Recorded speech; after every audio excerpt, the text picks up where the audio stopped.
दोस्तों, उत्तर प्रदेश के मुरादाबाद से एक बड़ी खबर सामने आ रही है। आप तमाम लोग जानते हैं कि मुरादाबाद सीट काफी चर्चित सीट रहा है। वहां से एसटी हसन साहब जो हैं वो सांसद रहे हैं और बहुत भारी मतों से वो चुनाव जीते थे पिछली बार भी, और लगातार मुरादाबाद का प्रतिनिधित्व उन्होंने किया है। लेकिन इसके बावजूद, चूंकि वहां पर मुस्लिम बाहुल्य क्षेत्र भी है, इसके बावजूद अखिलेश यादव जी ने उनका टिकट काट दिया। हद तो यह हुआ कि वो उन्हें पहले उनका टिकट फाइनल हो गया था। यह भी बात सामने आई कि वही चुनाव लड़ने जा रहे हैं, नामांकन करने वाले हैं, लेकिन नामांकन के बाद अचानक से यह बात सामने आई कि एसटी हसन साहब का टिकट काट दिया गया है और अब वो चुनाव नहीं लड़ेंगे, यानी कि वो वहां से चुनाव नहीं लड़ रहे हैं। आखिर इसके पीछे की क्या वजह है, यह सबसे बड़ा सवाल है। क्या अखिलेश यादव चाहते क्या है? अखिलेश यादव को ऐसी क्या प्रॉब्लम है? कुछ लोग ये भी कहते हैं कि आजम खान साहब ने ऐसा फरमान दिया है, आजम खान साहब चाहते थे कि वो वहां से चुनाव न लड़े। जो भी मामलात हो, लेकिन उसके बाद एक जो नई कैंडिडेट दी गई वो नॉन मुस्लिम है। क्या वजह है कि एक मुस्लिम बाहुल्य क्षेत्र में, जो ऑब्वियस सी बात है कि वहां पर प्रतिनिधित्व के हिसाब से भी एक मुस्लिम कैंडिडेट होना चाहिए, वहां पर आपने मुस्लिम कैंडिडेचर को खत्म कर दिया।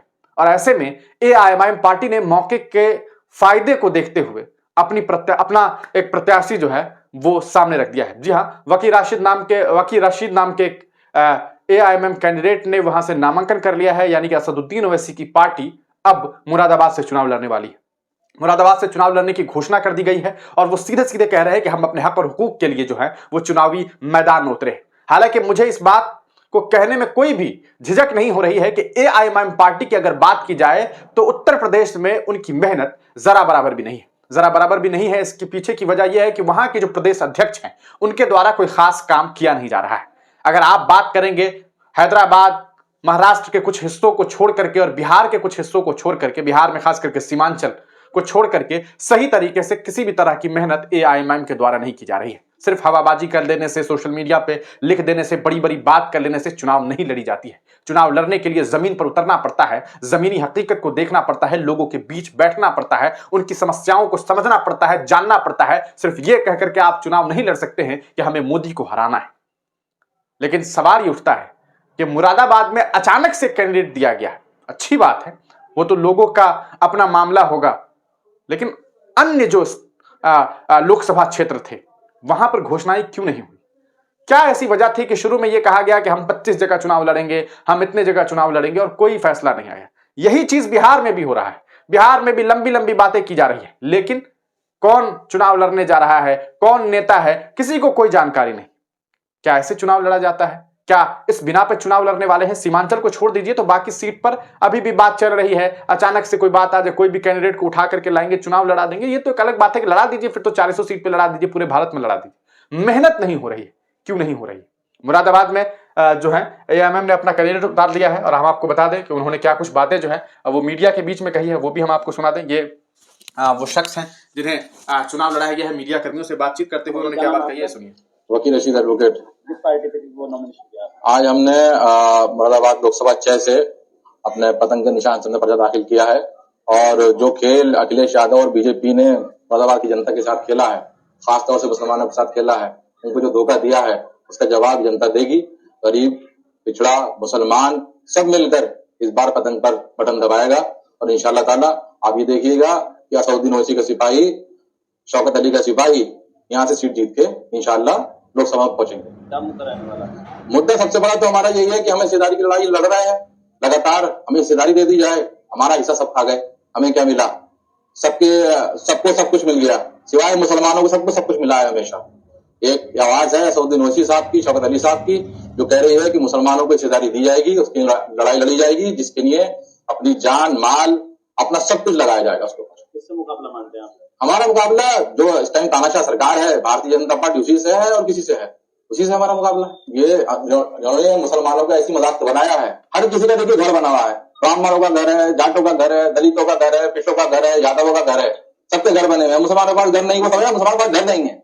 मुसलमानों के पास घर है, वो हिसाब का घर है, वो घर सबकी नहीं है। तो दोस्तों, ये वकील रशीद हैं जिन्हें जो है एआईएमआईएम ने अपनी तरीके से कहा सकता है एआईएमआईएम पार्टी ने यहाँ से चुनाव लड़ने का निर्णय लिया है। अब जिस शौकत अली साहब के बारे में ये बात कर रहे हैं, हम आपको उनसे मिलाने की कोशिश करते हैं। शौकत अली है कौन? वो उत्तर प्रदेश के अध्यक्ष हैं। अगर हम उनकी बात करें तो सबसे बड़ी बात यह है कि क्या शौकत अली साहब उतने एक्टिव हैं? क्या वो वाकई मेहनत कर रहे हैं या नहीं कर रहे हैं? आइए हम उनके ट्विटर हैंडल को आपसे आप तक रूबरू करवाते हैं। ये शौकत अली साहब का ट्विटर हैंडल है। एक दिन पहले इन्होंने रिट्वीट किया है, ये तमाम चीज़ें जो है, देखिए उन्होंने पोस्ट अभी तक कुछ नहीं किया है, रिट्वीट किया है कि बंगाली भाषा असदुद्दीन ओवैसी साहब की बातें हैं ये कि एबीपी न्यूज़ द्वारा संभल से बीएसपी इंडिया प्रत्याशी की सूची में मेरा नाम फोटो को जोड़कर चलाया गया है, जो कि बिल्कुल निराधार है। इन्होंने ये बात कही है कि भैया मैं चुनाव नहीं लड़ रहा हूँ, ये गलत है, एक अफवाह फैलाने की कोशिश की गई है। ठीक है, ये भी शौकत अली साहब ने शेयर किया है। शौकत अली साहब ने एक अब्दुर्रहमान आईपीएस है, उनके तस्वीर को शेयर किया है, ये भी एक शेयर किया है। अब आप देखते जाइए कि ये एआईएमएम के बारे में क्या कुछ बात कर रहे हैं। क्या आपको लग रहा है कि उत्तर प्रदेश की राजनीति को लेकर के इन्होंने कोई बात कही है? ये शौकत अली साहब बिहार के मधुबनी का मामला शेयर कर रहे हैं, पुलिस वालों ने हालात सजदे में लात मारी, ये 19 मार्च की खबर है। और इस तरह से ये जो है आप देखिए कि 19 मार्च की ये खबर है। उसके बाद 18 मार्च को एएमएम में 3 उम्मीदवार की घोषणा की, असदुद्दीन ओवैसी, इम्तियाज जलील, अख्तरुल ईमान जो है वो किशनगंज से चुनाव लड़ेंगे। ये तमाम चीजें पुरानी बातें तो सामने आ रही है, लेकिन क्या आज जो खबरें हैं, आज अगर वकील रशीद चुनाव लड़ने वाले हैं तो इसके बारे में उनके प्रदेश अध्यक्ष क्यों नहीं कह रहे हैं, क्यों नहीं लिख रहे हैं? क्या आप तमाम लोगों को नहीं लगता है कि एआईएमएम पार्टी ने जो उत्तर प्रदेश में प्रदेश अध्यक्ष रखा हुआ है वो शायद उस तरह का काम नहीं कर रहे हैं जैसा काम करना चाहिए? बिहार में अख्तरुल ईमान साहब हैं, काम करते हैं, उनकी आप कई सारी आप अगर उनकी खबरों को देखेंगे तो आपको लगेगा कि भैया वो बात करते तो हैं, लिखते तो हैं। ये प्रदेश अध्यक्ष साहब हैं, यहाँ से आप देखिए इनके द्वारा जो बातें कही जाती हैं, ये आप देख सकते हैं। अख्तरुल ईमान साहब कम से कम वो बोलते हैं हम सब कुछ खो सकते हैं, हम अपनी क़यादत किसी जालिम के हवाले नहीं कर सकते। ये आप देखिए, हाँ तलखी अय्याम अभी और बढ़ेगी, हाँ अहले सितम मश्क सितम करते रहेंगे, मंजूर ये तलखी से सितम हमको गवारा, दम है तो मुदावाए अलम करते रहेंगे। कम से कम बोल तो रहे हैं, लेकिन मुझे शौकत अली साहब बोलते हुए नजर नहीं आते हैं। कम से कम उनके नेता आदिल हसन लोगों से मिल रहे हैं, इसके बारे में जानकारी तो मिल रही है। या सिर्फ चुनावी घोषणा कर देने से कि हम चुनाव लड़ेंगे, क्या इससे बात बन जाएगी? क्या ऐसे लोग उनका समर्थन कर देंगे? आप तमाम लोग अपनी राय कमेंट सेक्शन में दीजिएगा। इसमें कोई शक नहीं है कि समाजवादी पार्टी या तमाम जो सेकुलर दल के नेता हैं वो बड़ी बड़ी बातें करते हैं लेकिन साथ नहीं देते। लेकिन इसका ये मतलब नहीं होता है कि एआईएमएम पार्टी मेहनत ना करे। अब देखना यह है कि मुरादाबाद की जनता क्या कुछ चाहती है, क्या कुछ करती है, ये तो वक्त बताएगा। आप तमाम लोग अपनी राय कमेंट सेक्शन में देना ना भूलें।